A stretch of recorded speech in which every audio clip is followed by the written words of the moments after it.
Ya, kami ucapkan banyak terima kasih, terutama kepada pihak DPMPD, pihak dari pelaksana Pilu di desa masing-masing atau di BPS yang sudah bekerja keras.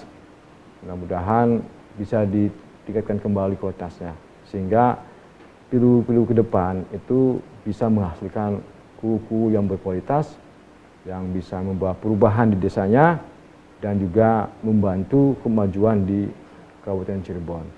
Assalamualaikum warahmatullahi wabarakatuh. Halo, apa kabarnya sedulur netizen? Senang sekali saya, Afif Rifai, hadir kembali di hadapan Anda di podcast Apa Jare. Dan di kesempatan kali ini saya hadirkan, ini ada Ketua Forum Bakal Calon Kuwu FPCK Kabupaten Cirebon yang beberapa waktu yang lalu tentu masih dalam ingatan kolektif dari sedulur-sedulur netizen bahwa FPCK ini aktif untuk mengadvokasi atau mendampingi bakal calon kuwu di Kabupaten Cirebon, terutama di medio antara Agustus September itu aktif sekali untuk mendampingi terutama dalam tahapan-tahapan proses pemilihan kuwu di Kabupaten Cirebon. Nah, bagaimana kedepannya nanti kita akan bahas apakah FPCK ini nanti akan bubar dengan sendirinya atau memang FPCK ini masih diperlukan,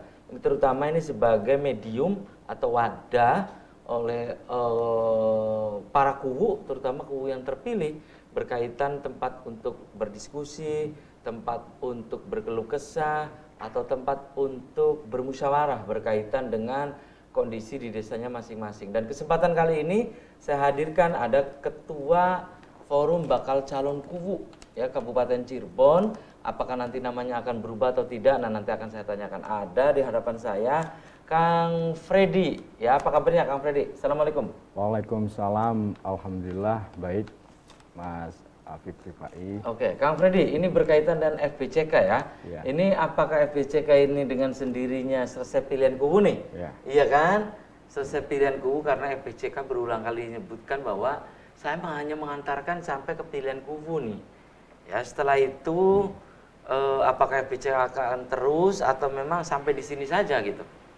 Kang Freddy. Ya, sebelumnya saya ucapkan terima kasih kepada pihak SCTV, terutama Kang Afif Rifai, kembali diundang lagi di acara podcast hari ini. Yang sebelumnya mungkin pada bulan Agustus ya, sebelum pelaksanaan Pilu serentak satu desa di Kabupaten Cirebon, yang kemarin itu sempat beredar isu tentang adanya wacana penundaan atau pembatalan Pilu serentak tersebut, yang akhirnya kita dengan teman-teman semua sepakat membentuk FPCK atau Forum Bakal Calon Kuwu. Nah, tadi disampaikan bahwa bagaimana ke depan kelanjutannya FPCK ini. Ya, kami mengharapkan bahwa FPCK ini akan tetap ada, walaupun nanti berubah menjadi seperti apa, nanti kita bicarakan dengan teman-teman yang lainnya gitu. Karena ini sayang sekali kalau misal bubar begitu saja. Yang sudah kita bangun sedemikian rupa, ini ada dasarnya gitu Kang Afif. Karena mereka itu kemarin kenapa bisa membentuk FPCK, karena senasib dan sepenanggungan dengan adanya isu pembatalan atau penundaan Pilu serentak satu desa Kabupaten Cirebon ini oleh pihak yang tidak bertanggung jawab. Oke, dan Kang Freddy, bukankah ada sebuah forum wadah dari para mamaku atau mimiku di Kabupaten Cirebon itu? Nah, jika FPCK akhirnya bermetamorfosis, berubah nama, gitu, apapun namanya, forum ataupun persatuan atau apa gitu ya, apa ini juga nanti akan bersinggungan dengan forum kuwu yang sudah ada di Kabupaten Cirebon, Kang Freddy? Ya, jadi untuk FPCK ini akan berubah seperti apa kita bicarakan nanti. Adapun sudah ada wadah atau advokasi saja ya yang sudah ada, ini kita akan berperan aktif di teman-teman yang kemarin tergabung di FPCK, bukan untuk bersaing atau antitesa kepada FOKC. Tapi kita akan bersinergi, tetap perlu silaturahmi juga untuk pendampingan gitu. Ketika nanti ada masalah, gitu. Termasuk permasalahan-permasalahan pilu kemarin tersebut juga terjadi di beberapa desa. Bahkan ada desa-desa tersebut yang sekarang mengajukan sengketa gitu. Nah, tapi sebelumnya saya atas nama Ketua FPCK mengucapkan selamat bagi para kuku terpilih yang kemarin ikut konsultasi di pilu serentak. Mudah-mudahan dengan terpilihnya kuku tersebut menjadi kuku yang baik, amanah, sesuai dengan harapan dan juga keinginan warganya. Karena KUU ini sebagai pemegang jabatan sosial yang harus bertanggung jawab kepada dan pemilihnya. langsung bersentuhan dengan masyarakat, Iya. Kang Freddy kan? Betul. Para KUU ini ya. Jadi tetap FPCK itu kedepannya tetap ada, tetap eksis gitu ya. Eksis, bukan untuk menjadi pesaing atau antitesa kepada saudara kita, FKC gitu. Tapi sebagai... Kang Freddy sambil minum kan? Ya, terima kasih.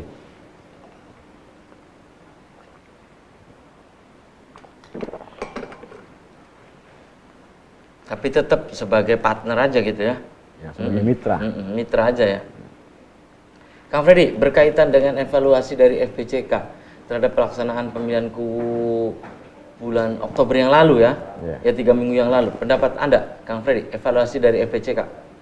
Alhamdulillah, pilu serentak satu desa kemarin itu berjalan aman, sukses, dan walaupun ada sedikit ekses di beberapa desa, tapi secara keseluruhan menurut kami ini sudah ada peningkatan, termasuk jumlah tingkat partisipasi masyarakat pemilih. Ini sudah mulai maju, ada peningkatan. Oh iya, tadi saya sampaikan ucapan terima kasih dan juga selamat. Saya juga mengucapkan kepada teman-teman atau saudara kita yang kemarin ikut kontestasi Pilwu tidak terpilih. Saya merasa satu nasib dengan saya. Saya juga ikut juga di dalam Pilwu tersebut, ya? Tapi hanya sekedar mengawal untuk kebijakan-kebijakan nanti gitu. Adapun kemarin itu belum rezeki, ya kita harus tetap sabar dan mungkin sukses itu masih sukses yang tertunda kan? Maksudnya tertunda atau belum dapat giliran. Jadi sekali lagi yang belum terpilih jangan bersedih, tetap sabar, jangan patah semangat. Mungkin bisa dicoba kembali di Pilwu ke depan kalau masih diberi kesempatan. Gitu ya. Oke, Kang Freddy, dari hasil evaluasi FPCK sendiri berkaitan dan pelaksanaan Pilwu kemarin ya, memang ada beberapa catatan ya, di antaranya itu. Kemudian kalau sisi yang lain, misalnya logistik dan yang lain? Ya, jadi kita mungkin sudah tahu ya dengan adanya, maaf ya, saya terus terang saja, ini di dalam pelaksanaan Pilwu kemarin itu ada keterlambatan mengenai masalah anggaran. Yang sampai ada wacana bahwa panitia atau PPS di tiap desa kalau misal di tanggal sekian tidak dicairkan itu pada bubar katanya gitu maksud. Tapi ada isu begitu? Ada isu begitu, makanya kami sebagai calon itu merasa prihatin gitu dengan adanya keterlambatan anggaran tersebut. Jangan dengan alasan katanya sih ada beberapa desa yang belum melaporkan anggarannya. Gitu. Itu alasannya ya? Alasannya. Oke, Kang Freddy, itu kan salah satu yang disoal itu tentang anggaran yang terlambat gitu ya. Terlambat. Kemudian dari sisi yang lain terhadap proses demokratisasi di tingkat desa, Anda melihat bahwa ini sudah berjalan dan apakah masyarakat kita di tingkat desa sudah matang dalam artian berdemokrasi atau memang ya begitu-begitu aja, pemilih kita itu miliar gitu, milih karena dibayar gitu kan? Ya, jadi ada di beberapa desa yang kondisinya cukup memprihatinkan gitu. Walaupun yang saya amati itu ini desa yang dekat dengan perkotaan, yang secara akademik mungkin sudah bagus ya, tapi ternyata tidak. Yang tadi disampaikan milih yang bayar, Jadi itu NPWP? memang iya, Nomor itu piro faktanya wani piro? seperti itu. Hmm. Dari wong Jawa miliki anak duit bae. Hmm. Nah, bukan hanya sekedar miliki anak duit bae, bahkan milih segede aja Kang Apip. Hmm. Nah, Segede duit ya maksudnya? segede duitnya. Jadi Dan Anda melihat bahwa ini ironi tidak? Cukup Menyedihkan ironis. tidak? Ironis? cukup ironis, menjadikan dan juga ini menjadi catatan besar buat saya pribadi bahwa masyarakat ini masih cukup pragmatis. Ini terjadi transaksional ketika menjelang hari H gitu. Bahkan masyarakat berharap sekali seperti itu. Jadi selama ini calon itu dengan niat dan tujuan baik, punya visi misi yang bagus, program kerja yang bagus, Ketika dihadapkan dengan kondisi demikian, Kang Freddy, iya kan? itu tidak ada artinya. Semua hilang di menjelang hari-hari H itu. Iya, panas setahun dihapus hujan sehari gitu ya. Nah, itu yang terjadi faktanya. Ya memang pilu ini syarat dengan money politik.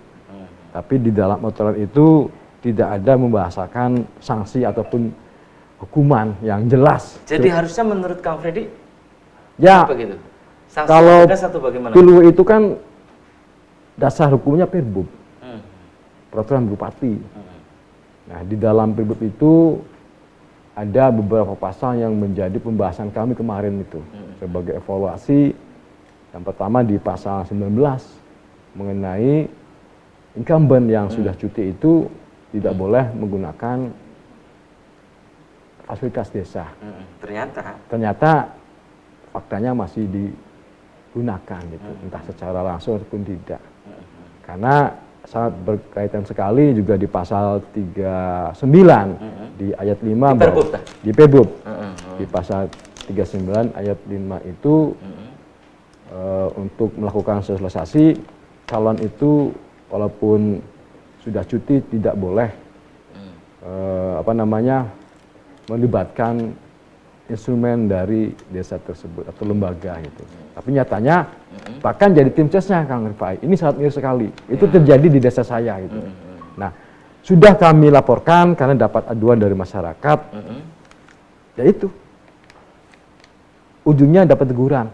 Karena di Perbub itu tidak ada membahasakan sanksi. Jadi menurut Anda Perbub ini masih Perbub yang perlu dipertegas gitu? Perlu dipertegas dan harus dievaluasi. Jadi tidak sumir gitu. Ada aturan, ada sanksi, ada hukum.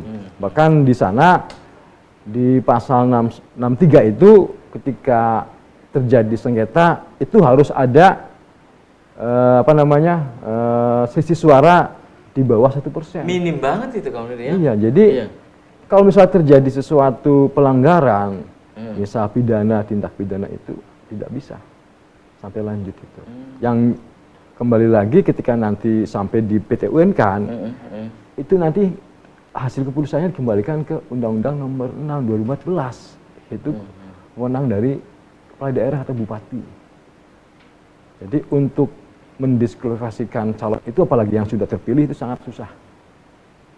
Jarang terjadi gitu.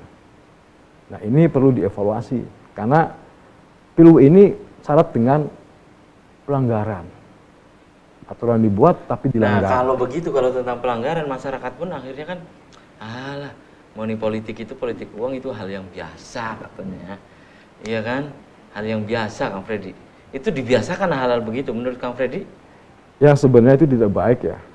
Tapi karena masyarakatnya sudah seperti itu kondisinya, ya kita sebagai warga yang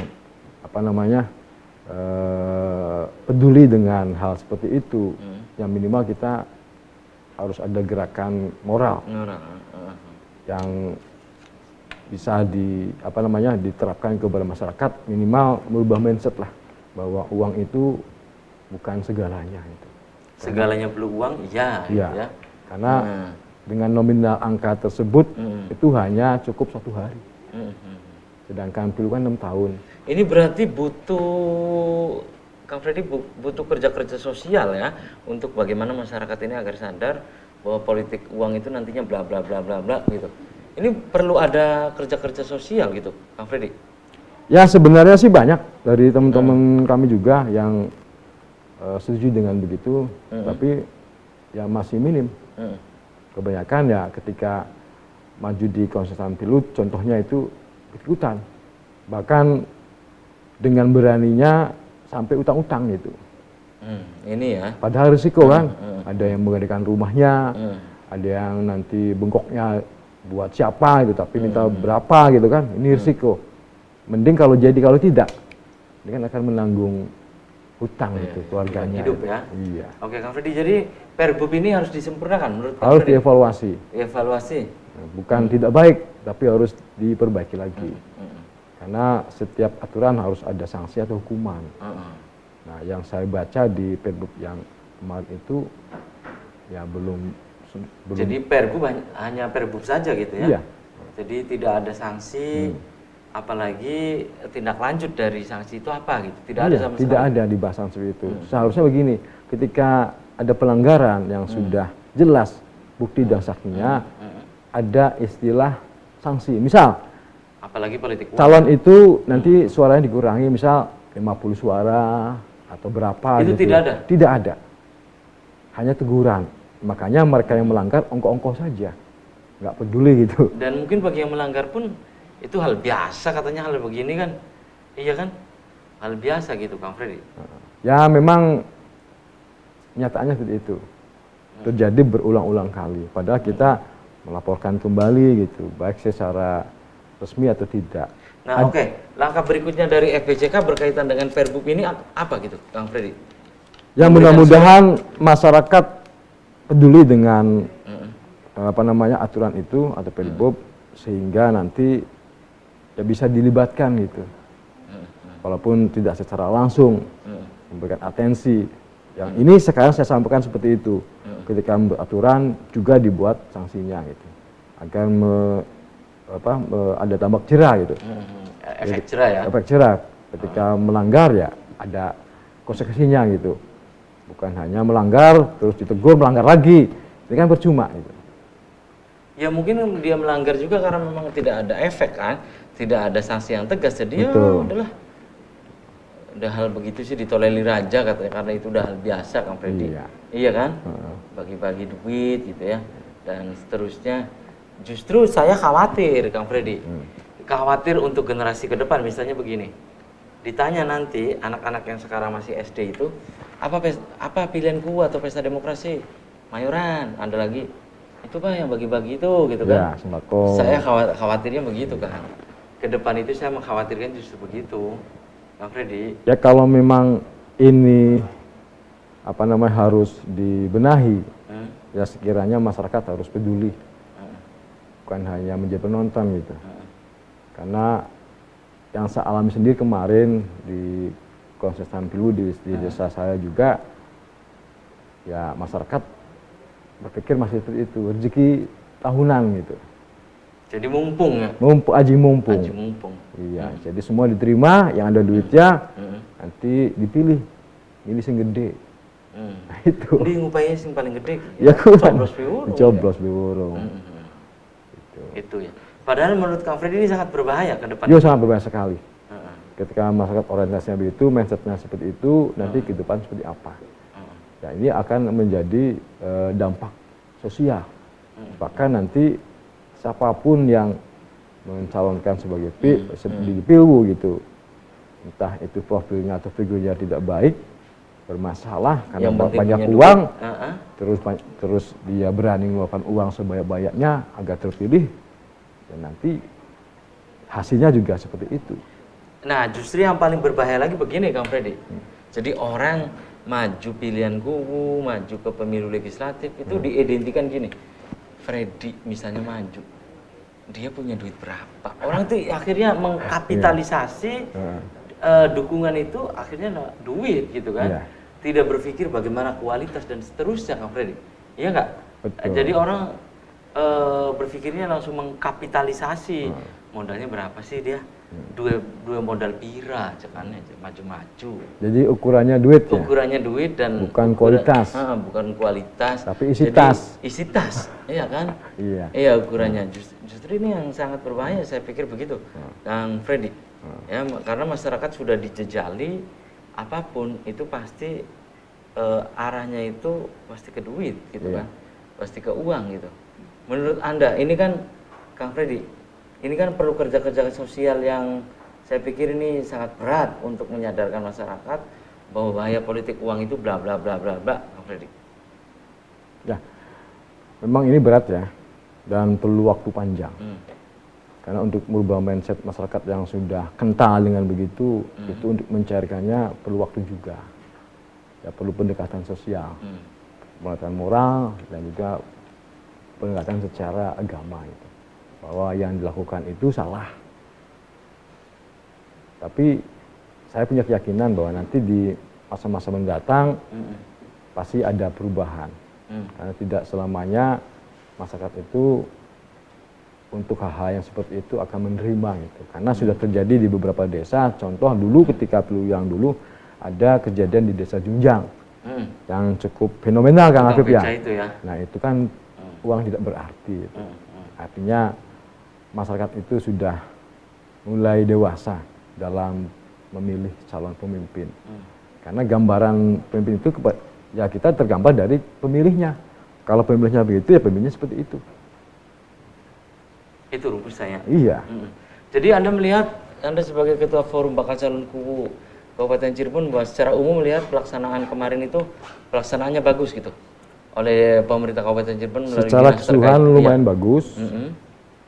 Cuma ada beberapa kekurangan di sana kekurangan sini yang perlu dievaluasi, dibenahi, dan juga ada desa yang sekarang sedang mengajukan sengketa, tapi terbentur dengan aturan di Perbup pasal 63. Sengketa itu bisa dilakukan ketika suara selisih dari 1%.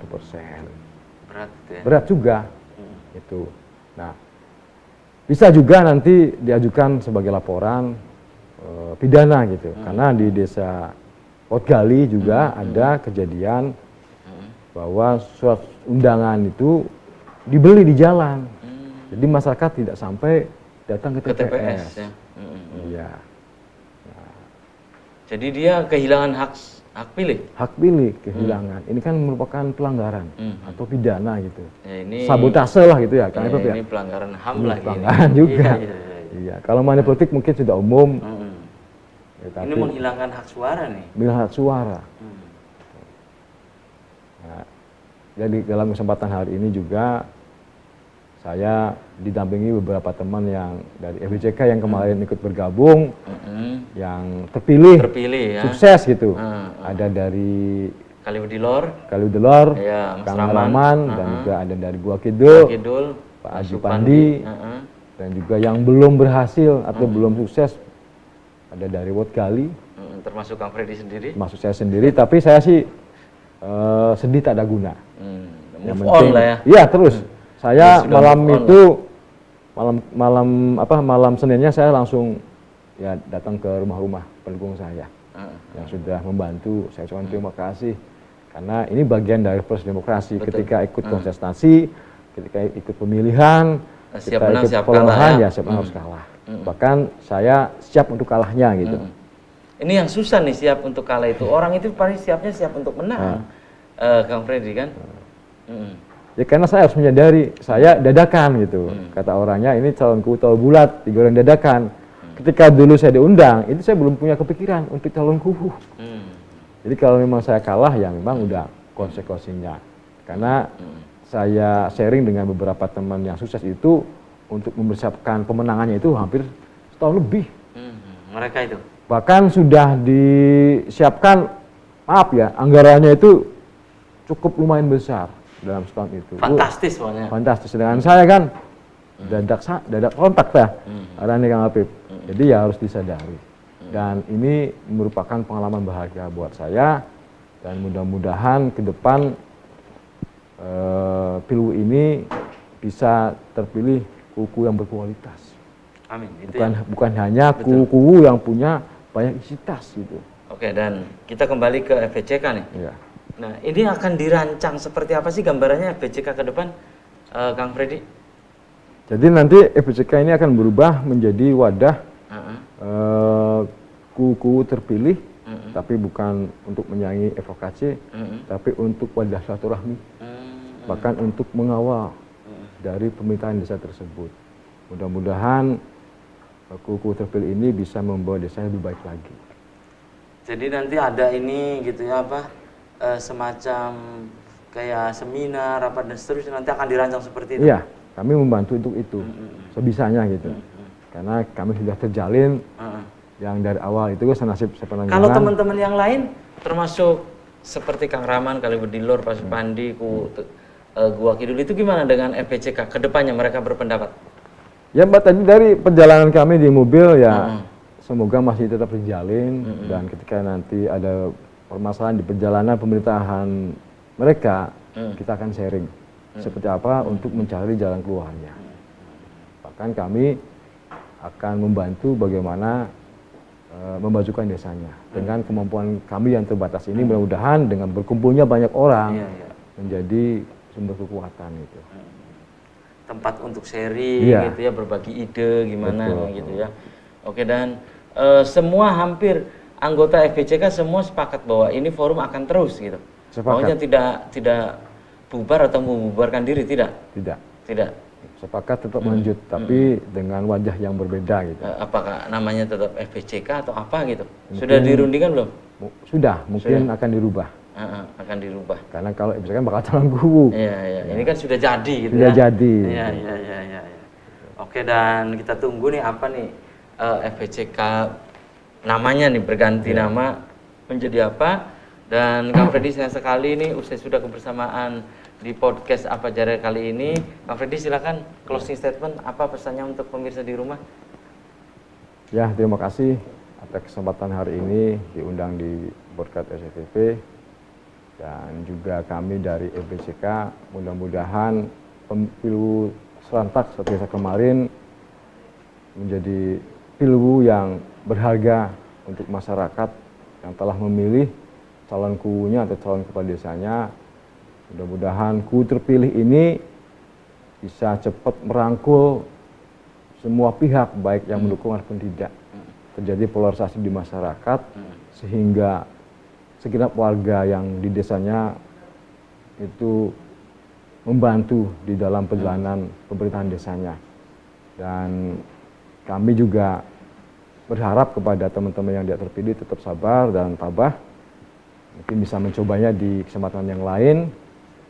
Dan juga kepada pihak terkait yang telah mensukseskan pilgub serentak ini, ya kami ucapkan banyak terima kasih, terutama kepada pihak DPMPD, pihak dari pelaksana pilgub di desa masing-masing atau di BPS yang sudah bekerja keras.